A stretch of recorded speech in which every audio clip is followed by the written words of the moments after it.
السلام علیکم ورحمۃ اللہ وبرکاتہ۔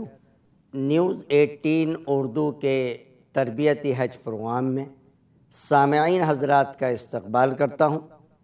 اس پروگرام کے تحت حج کا مکمل و تفصیلی طریقہ آپ کے سامنے پیش کیا جا رہا ہے۔ ہم نے اس پروگرام کو 5 حصوں میں تقسیم کیا ہے تاکہ عازمین حج ہر پروگرام سے بھرپور استفادہ کر سکیں۔ آج کے پروگرام کا جو ٹاپک ہے وہ بہت ہی اہم ہے، وہ ہے حج کے 5 یا 6 دن۔ یہ وہ 5 یا 6 امپورٹنٹ ڈیز ہیں جن میں حج کی مکمل ادائیگی کی جاتی ہے۔ آئیے ڈے بائی ڈے، یعنی ہر دن کیا کیا کام ہمیں کرنے ہیں اس کو سمجھنے کی کوشش کریں۔ حج کا پہلا دن 8 ذی الحجہ، یہ حج کے 5 دن 8 ذی الحجہ سے 12 ذی الحجہ تک کہلائے جاتے ہیں۔ اگر 13 ذی الحجہ کو انکلوڈ کر لیا جائے تو اس صورت میں حج کے 6 دن ہو جاتے ہیں، 8 ذی الحجہ سے 13 ذی الحجہ تک۔ 13واں دن جو ہے آپشنل ہے، کمپلسری نہیں ہے۔ آدمی اس دن مینا میں رہ سکتا ہے اور اس کو اجازت دی ہے شریعت اسلامیہ نے کہ 12 ذی الحجہ کو مینا سے مکہ اپنی رہائش پہ چلا جائے۔ تو حج کے 5 دن ہوتے ہیں 12 ذی الحجہ تک حج ماننے کی صورت میں، اور 13 کو شامل کر لیں تو حج کے 6 دن ہوں گے۔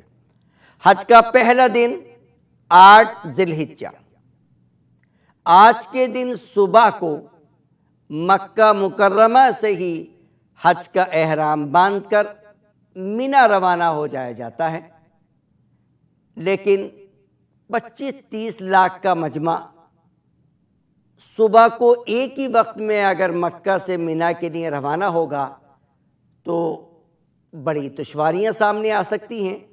اس لیے چند سالوں سے سعودی عرب کی حکومت نے یہ نظام رائج کیا ہے کہ بہت سارے عازمین حج کو 7 ذی الحجہ کے بعد آنے والی رات میں ہی 9, 10, 11 بجے مکہ مکرمہ سے مینا لے جاتے ہیں۔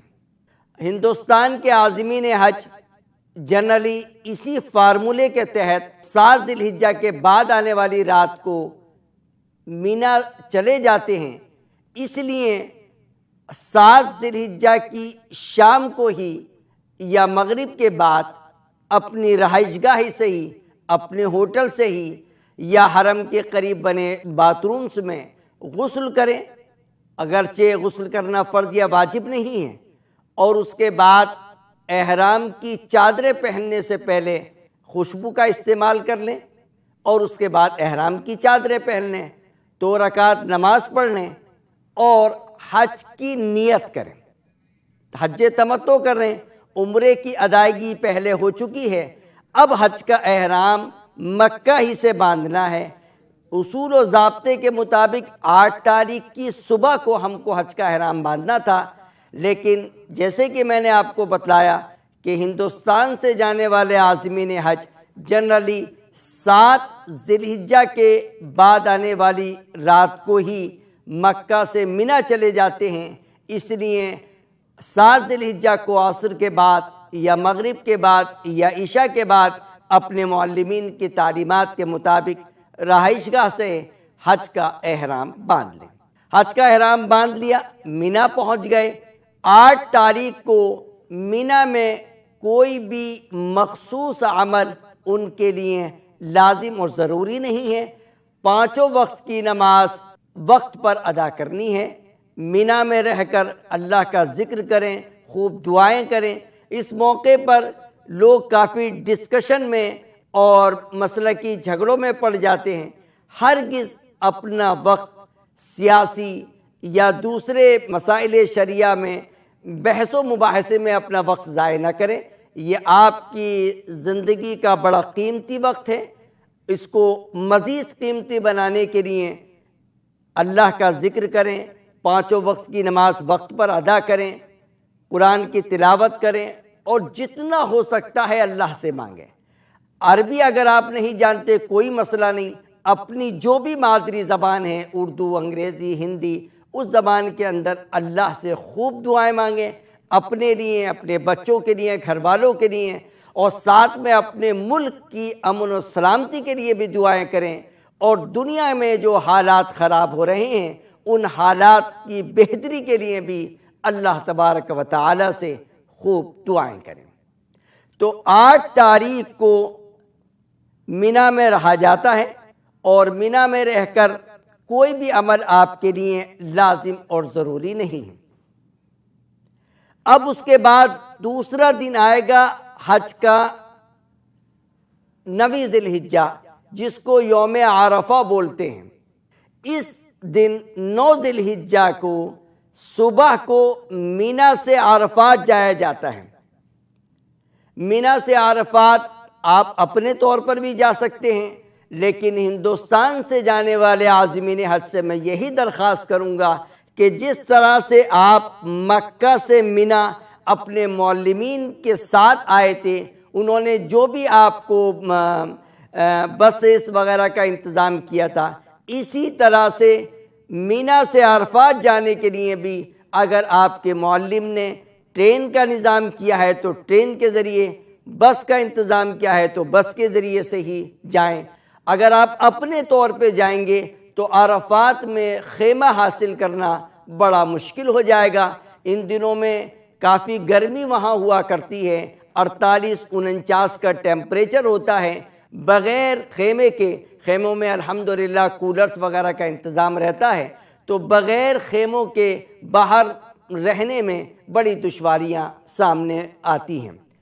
تو 9 تاریخ کی صبح کو مینا سے عرفات جایا جاتا ہے، لیکن جس طرح سے مکہ سے مینا آپ کو رات میں ہی لے آیا گیا تھا، اسی طرح سے عام طور پہ ہندوستان کے حاجیوں کو 9 تاریخ کی صبح آنے سے پہلے ہی رات میں مینا سے عرفات لے جایا جاتا ہے۔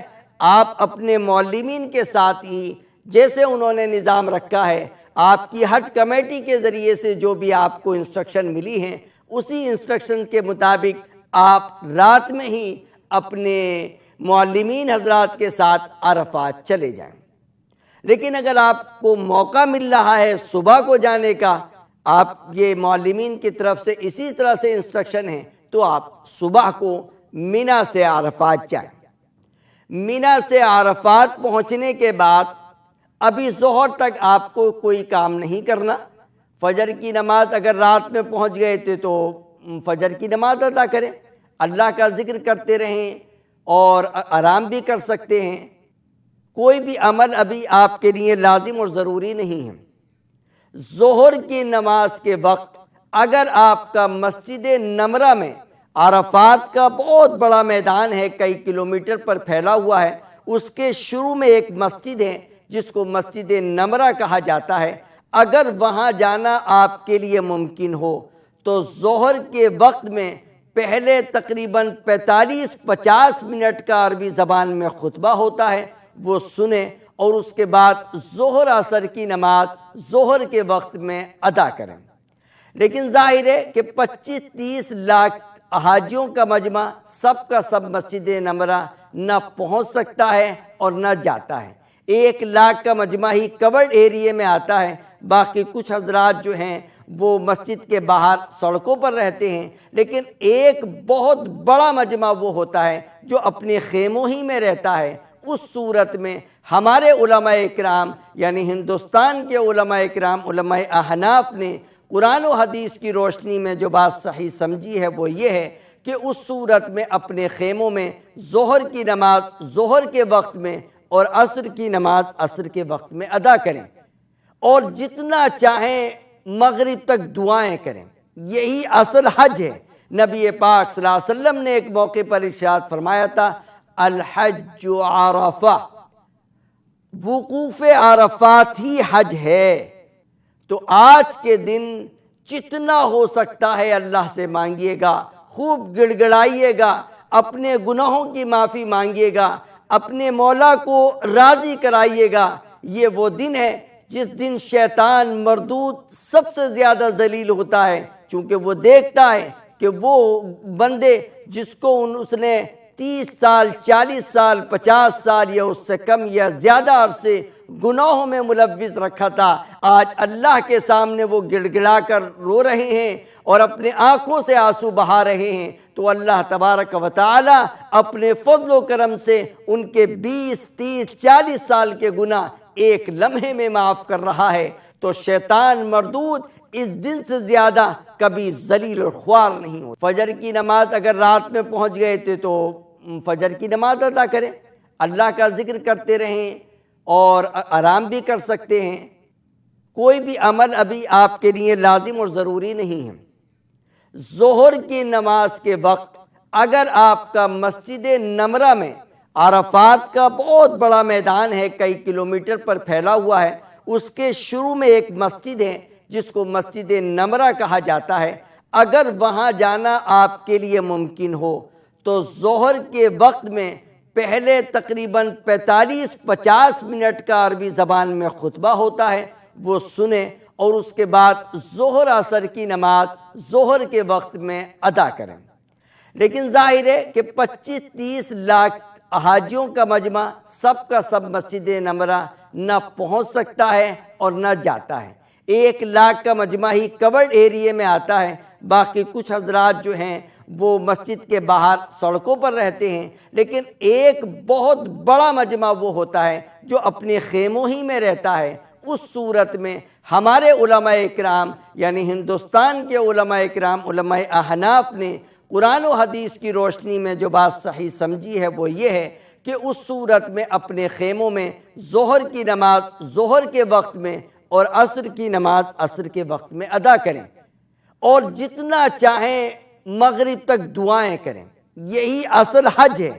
نبی پاک صلی اللہ علیہ وسلم نے ایک موقع پر ارشاد فرمایا تھا، الحج عرفہ، وقوف عرفات ہی حج ہے۔ تو آج کے دن جتنا ہو سکتا ہے اللہ سے مانگیے گا، خوب گڑ گڑائیے گا، اپنے گناہوں کی معافی مانگیے گا، اپنے مولا کو راضی کرائیے گا۔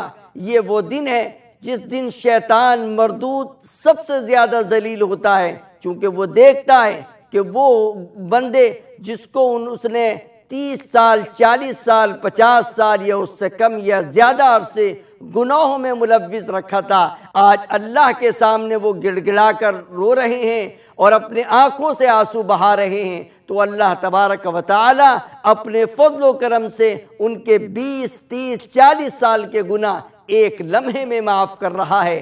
تو شیطان مردود اس دن سے زیادہ کبھی ذلیل اور خوار نہیں ہوتا۔ تو اس لیے اس وقت کو قیمتی بنائیے، بحث و مباحثے میں اپنا وقت ضائع نہ کریں، کھانے پینے میں اپنے آپ کو زیادہ انوالو نہ کریں۔ یہ حج کے جو 5 دن ہیں بڑے قیمتی اوقات ہیں آپ کے لیے، ہلکا کھانا کھائیے، فروٹس پر انحصار کیجیے۔ حکومت کی طرف سے، سعودی حکومت کی طرف سے عرفات کے موقع پر کھانا آپ کے بیڈ پر پہنچے گا، جہاں آپ موجود ہیں وہیں پہنچے گا۔ جو بھی ہلکا پھولکا کھانا ہے آپ کھا لیجئے، زیادہ مسالے والے کھانے نہ کھائیں، دودھ دہی لسی وغیرہ کا استعمال کریں، آسانی سے وہاں مل جاتا ہے، جوس بھی مل جاتا ہے۔ ان سب چیزوں کے استعمال سے آپ کو بہت فائدہ ہوگا، اور زیادہ ٹھنڈا پانی پینے کی کوشش نہ کریں، کیونکہ عام طور پہ عازمین حج گرمی کی تپش کی وجہ سے زیادہ ٹھنڈا پانی پیتے ہیں، اور اس کے بعد ان کو جو ہے مختلف قسم کی بیماریاں ہوتی ہیں۔ اس لیے میں آپ سے بہت ہی مؤدبانہ درخواست کرتا ہوں کہ ٹھنڈا پانی ضرور پئیں، لیکن زیادہ ٹھنڈا نہ ہو۔ جتنا زیادہ ٹھنڈا پانی پئیں گے اتنا ہی آپ کے لیے مشکل ہوگا۔ تو یہ جو وقوف عرفہ ہے، سورج کے چھپنے تک قبلے کی طرف رک کر کے آپ کو خوب اللہ سے مانگنا ہے، ہاتھ اٹھا کر اللہ سے مانگنا ہے، گڑ گڑانا ہے، رونا ہے، اپنے لیے، اپنے بچوں کے لیے، اپنے گھر والوں کے لیے، اپنے رشتہ داروں کے لیے، اپنے محلے والوں کے لیے، اپنے شہر والوں کے لیے، اپنے ملک کے لیے اور پوری دنیا کے لیے، پوری انسانیت کے لیے اللہ سے مانگیں، خوب گڑ گڑائیں۔ پوری دنیا کے مسلمان آپ کے ہاتھوں کو دیکھ رہے ہیں، بڑی تمنائیں ان کی آپ سے ہیں، تو اس لیے اس موقع پر اپنے ساتھ ساتھ پوری امت مسلمہ اور پوری انسانیت کو بھی دعاؤں میں یاد رکھیں کہ اللہ تبارک و تعالی ہندوستان میں اور پوری دنیا کے اندر امن و سلامتی، چین اور سکون پیدا فرمائے۔ تو سورج کے ڈوبنے تک، سورج کے چھپنے تک آپ کو عرفات کے میدان میں ہی رہنا ہے۔ جتنا وقت زیادہ سے زیادہ ہو سکے کھڑے ہو کر دعاؤں میں اپنے آپ کو مشغول رکھیں۔ کھڑے ہو کر تھک جائیں تو بیٹھ کر بھی دعا کریں، قرآن کی تلاوت بھی کر سکتے ہیں، اللہ کا ذکر بھی کر سکتے ہیں، اور تلبیہ وقتاً فوقتاً پڑھتے رہیں۔ جب تک احرام آپ کا کنٹینیو رہے گا تب تک حج کا یہ ترانہ آپ کا چلتا رہے گا۔ 10 ذی الحجہ کو جب آپ جمرے پر پہلی کنکریاں ماریں گے تب تک یہ حج کا ترانہ آپ کو وقتاً فوقتاً پڑھتے رہنا ہے۔ سورج چھپنے کے بعد 9 ذی الحجہ کو سورج چھپنے کے بعد آپ کو مزدلفہ کی طرف آنا ہے۔ مزدلفہ پہنچنے کے بعد عشاء کے وقت میں مغرب اور عشاء کی نماز ادا کرنی ہے۔ یعنی آج کے دن حاجی لوگ مغرب کی نماز مغرب کے وقت میں نہیں بلکہ عشاء کے وقت میں ادا کریں گے۔ پہلے مغرب کی 3 اور اس کے بعد عشاء کی 2 رکعت، اور رات میں ذکر بھی کریں، تلبیہ بھی پڑھیں، دعائیں بھی مانگیں، کیونکہ اللہ تبارک و تعالی نے اپنے پاک کلام میں ارشاد فرمایا ہے جب تم عرفات سے واپس ہو کر مزدلفہ آؤ تو یہاں مشعر حرام کے پاس اللہ کے ذکر میں مشغول ہو۔ البتہ رات میں کچھ سو بھی لیں، کیونکہ نبی پاک صلی اللہ علیہ وسلم سے سونا بھی ثابت ہے۔ تو یہ بات ہوئی حج کے پہلے دن کی اور دوسرے دن کی۔ اب آتا ہے حج کا تیسرا دن، جس کو ہم اور آپ بقرعید کا دن بولتے ہیں، لیکن حاجیوں کے دن بقرعید کی نماز، عید الاضحیٰ کی نماز ادا نہیں کرنی ہوتی ہے۔ صبح و فجر کی نماز ادا کریں گے مزدلفہ میں، اور اس کے بعد تھوڑی دیر کے لیے اللہ کے سامنے ہاتھ اٹھا کر کھڑے ہو کر دعا کریں گے۔ یہ مزدلفہ کا وقوف ہے جو واجب ہے۔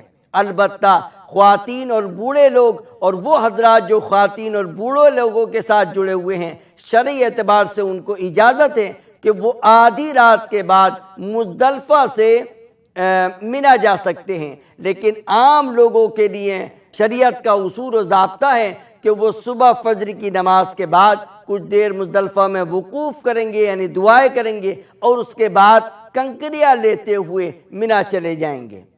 اگر آپ 12 ذی الحجہ تک کنکریاں مارنا چاہتے ہیں تو 49 کنکریاں آپ کے استعمال میں آئیں گی، اور اگر آپ 13 ذی الحجہ کی بھی کنکریاں مار کر مینا سے مکہ واپس جانا چاہتے ہیں تو اس صورت میں 70 کنکریاں استعمال میں ہوں گی۔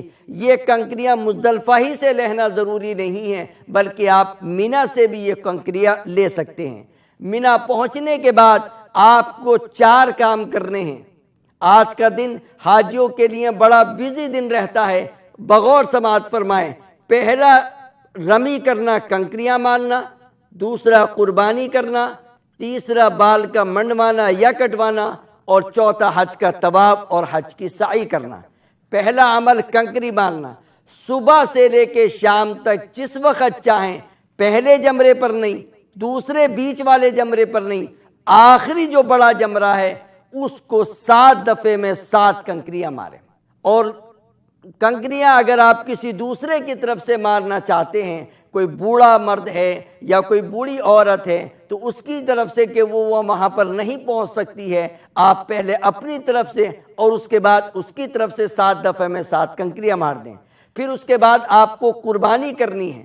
قربانی کے مختلف طریقے وہاں موجود ہیں، آپ سلاٹر ہاؤس جا کر بھی قربانی کر سکتے ہیں۔ اگر آپ نے پہلے آن لائن فیس جمع کر رکھی ہے تو اس سے بھی وہ قربانی آپ کی ادا ہو جائے گی۔ اگر آپ کا کوئی رشتہ دار، آپ کا کوئی جاننے والا مکہ مکرمہ میں موجود ہے تو اس کو آپ اطلاع کر دیں۔ آپ کے اور بھی دوست احباب وہاں پر ملیں گے جو آپ کی حج کی قربانی کر سکتے ہیں۔ پھر آپ ان کو بتا دیجئے کہ کنکری آپ کی لگ گئی ہیں، وہ اس کے بعد آپ کی حج کی قربانی کر دیں گے۔ قربانی ہونے کے بعد اب آپ کو سر کے بال منڈوانے ہیں یا کٹوانے ہیں۔ مرد حضرات سر کے بال منڈوائیں گے، خواتین چوٹی کے آخر سے خود بھی بال کاٹ سکتی ہیں، کوئی محرم بھی ان کے بال کاٹ سکتا ہے، اور کوئی دوسری خاتون بھی ان کے بال کاٹ سکتی ہے۔ اب احرام اتر جائے گا، اب ساری چیزیں جو حرام تھی وہ حلال ہو گئیں۔ خوشبو کا استعمال کرنا اور لباس کا پہننا، جو چیزیں حرام آپ کو بتلائی گئی تھی وہ سب چیزیں حلال ہو گئیں، لیکن میاں بیوی والے تعلقات ابھی بھی حرام رہیں گے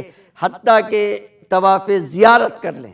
اب آپ کو حج کا طواف کرنا ہے۔ یہ حج کا طواف اور حج کی سعی 10 تاریخ کو ہی کرنا ضروری نہیں ہے، آپ 10، 11، 12 یعنی ان 3 دن میں رات دن میں جب چاہیں جس وقت چاہیں منی سے مکہ مکرمہ جا کر حج کا طواف اور حج کی سعی کر سکتے ہیں۔ اب اس کے بعد دن آتا ہے حج کا چوتھا دن، 11 ذی الحجہ۔ 11 ذی الحجہ کو آپ کو ایک مخصوص عمل اور کرنا ہے، وہ ہے کنکریاں مارنا۔ 10 ذی الحجہ کو ہم نے 7 دفعے میں 7 کنکریاں آخری جمرے پر ماری تھی، لیکن 11 ذی الحجہ کو اور اس کے بعد 12 ذی الحجہ کو آپ کو پہلے جمرے پر 7 دفعے میں 7 کنکریاں، اس کے بعد دوسرے بیچ والے جمرے پر 7 دفعے میں 7 کنکریاں اور آخری جمرے پر 7 دفعے میں 7 کنکریاں۔